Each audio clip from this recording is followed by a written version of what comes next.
dari saya pertama kalian kita semua perlu mulai menaikkan omsetnya secara vertikal, fokus ke yang ada customer lama, existing customer. Kedua, kita mulai fokus dengan yang namanya list, bangun list di saat krisis kayak begini itu bagus ya.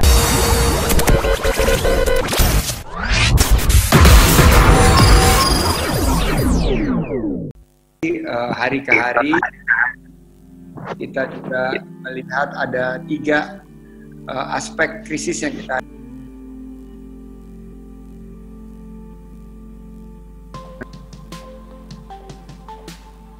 work from home.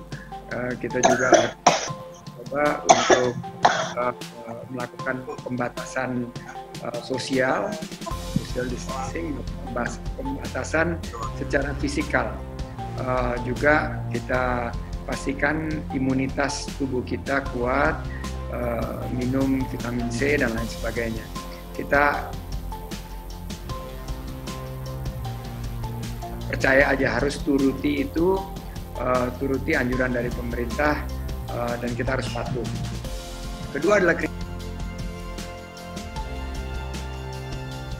krisis sosial. Krisis sosial yang kita hadapi di sini, di mana di tahun 97-98 maupun 2008-2009 kita masih tetap bisa berinteraksi sosial maupun berinteraksi berjejaring, bersilaturahim dalam keadaan krisis. Nah, saat ini kita tidak diperkenankan untuk berinteraksi secara sosial dan fisik karena ancaman COVID-19. Jadi tentunya juga ada ancaman daripada social fabric atau tenun keberagaman, tenun kebangsaan, tenun sosial yang kita miliki. Ketiga yang tentunya sangat juga memprihatinkan adalah dampak terhadap ekonomi. Kita sudah lihat 2 skenario yang disampaikan pemerintah. Pertama adalah skenario yang terbaik, di mana kita masih bisa bertumbuh 2,3%. Tapi kita akan melihat angka pengangguran melonjak, angka kesulitan yang dihadapi terutama oleh UMKM itu membeludak, dan juga kita akan melihat harga-harga bahan pokok itu juga meningkat, dan ketersediaan bahan pokok menjadi salah satu hal yang akan disoroti terutama memasuki bulan suci Ramadan. Skenario terburuk yang disampaikan oleh pemerintah dari segi ekonomi adalah kita masuk ke fase resesi dengan pertumbuhan minus 0,4%. Ini belum pernah kita alami 20 tahun terakhir. Kita mengalami krisis seperti ini tahun 1998, tapi kita tentunya tidak menghadapi krisis kesehatan pada saat itu. Nah, saya ada 5 tips yang ingin saya segera berikan. Kalau bisa di-share di screen, silakan di-share. Pertama adalah selain memperkuat imunitas tubuh kita harus juga memperkuat imunitas usaha kita. Dan ini di slide pertama, bisa kita pakai lagi. Pasar berubah, demand atau dan di sini juga rencana bisnis kita dengan mengoptimalisasi penggunaan digitalisasi di bisnis kita. Tips yang kedua, jadi pertama tipsnya adalah cash is king. Tips kedua is adapt to new normal. Ini adalah new normal, adalah sebuah berkumpul menggunakan platform Zoom, live juga on Facebook. Kita harus mampu untuk mengubah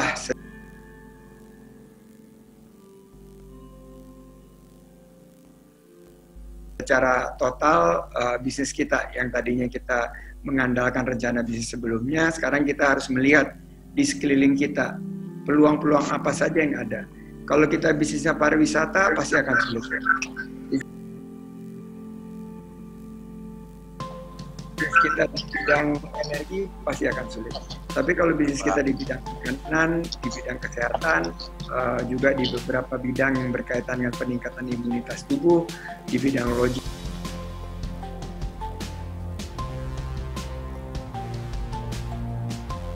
pivot, beradaptasi ke new normal. Yang ketiga, survive through ecosystem. Kita harus bertahan hidup dengan mengandalkan kekuatan jejaring kita. Saya sebutnya network of network. Jadi kalau ekosistem itu adalah network of network, di mana kita menggunakan kekuatan jejaring bersilaturahim walaupun dalam platform digital. Dan ini kita yakinkan bahwa akan ada paket-paket yang digelontorkan oleh pemerintah, oleh perbankan untuk membantu UMKM. Tapi selagi kita menunggu paket-paket tersebut, kita saling berpegangan tangan, karena saya yakin bersatu kita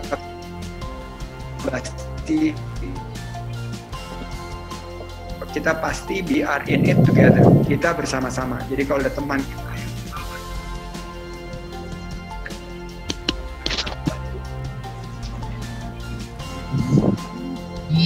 kalau ada Dewa, Eka Prayogo, Mas Andika, ini adalah coach-coach yang handal. Gunakan kesempatan ini untuk mendapatkan tips dari mereka. Dan tentunya kita harus percaya bahwa silaturahim yang kita jalin dengan online ini akan menghasilkan dua mukjizat, yaitu mukjizat panjang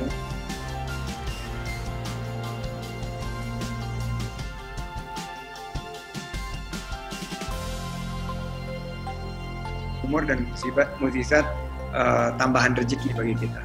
Keempat, tips yang keempat, selagi sulit seperti ini, banyak waktu kita di rumah, selain kita optimalisasikan waktu kita dengan keluarga, kita harus meningkatkan skill kita. Ikuti pelatihan-pelatihan yang di rumah, beraktivitas di rumah bukan artinya kita tidak efektif, tapi kita bisa mencicil pengetahuan-pengetahuan yang selama ini kita ingin tahu, tapi kita belum atau belum ada kesempatan untuk meningkatkan efektivitas, dan kita bisa meningkatkan skill kita melalui pelatihan-pelatihan tersebut. Terakhir, yang ingin saya poin kelima adalah be calm in the storm. Kita harus tenang. Ini badai. Kalau ada badai, kita berteduh. Kita jangan melawan, kita lawan, kita akan lelah sendiri dan kita akan hanyut. Jadi harapan kita sekarang adalah menepi pegangan dan berteduh. Kita berlindung. Jangan pernah kita melawan, karena ini COVID-19 bukan hal yang perlu kita ragu-ragu menghadapinya atau apa. Pokoknya ikuti pesan-pesan dari aparat bahwa kita harus tenang. Juga hubungan kita dengan karyawan, dengan supplier, dengan perbankan, dengan kita lakukan pertemuan melalui Zoom, tanamkan bahwa kita transparan terhadap bisnis kita. Kita hadapi situasi ini dengan pikiran yang jernih, yang dingin, yang sejuk, yang tenang. Kita sampaikan apa adanya, jangan kita tutup-tutupi. Kalau kita kesulitan, kita sampaikan kesulitan karena kita bersama-sama. Karyawan, kalau kita belum bisa bayar full karena mereka ada di rumah, negosiasikan dengan mereka, utamakan karyawan yang ada di kelas menengah terbawah. Juga supplier, kita sampaikan mungkin kita nggak bisa bayar 100%, kita hanya bayar 10-15%. Perbankan, kita bilang kita harus menunda pembayaran. Ongkos sewa kepada usaha kita, itu juga kita harus negosiasikan.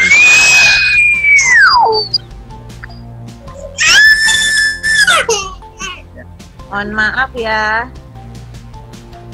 Ada yang masih belum di-mute kan suaranya? Itu ya. Yang baru join kayaknya. Ya Mas Asus atau Mbak Asus, silakan Dini. Demikian saya ingin sampaikan, dan terakhir, walaupun kita di rumah tidak berarti kita tidak berolahraga. Harus tetap berolahraga. Wah, pada saat kondisi kayak gini gitu ya, mending ya empati kita dituntut lah di sini untuk bisa bisa muncul ke permukaan gitu kan. Maka mending bangun list, bangun database.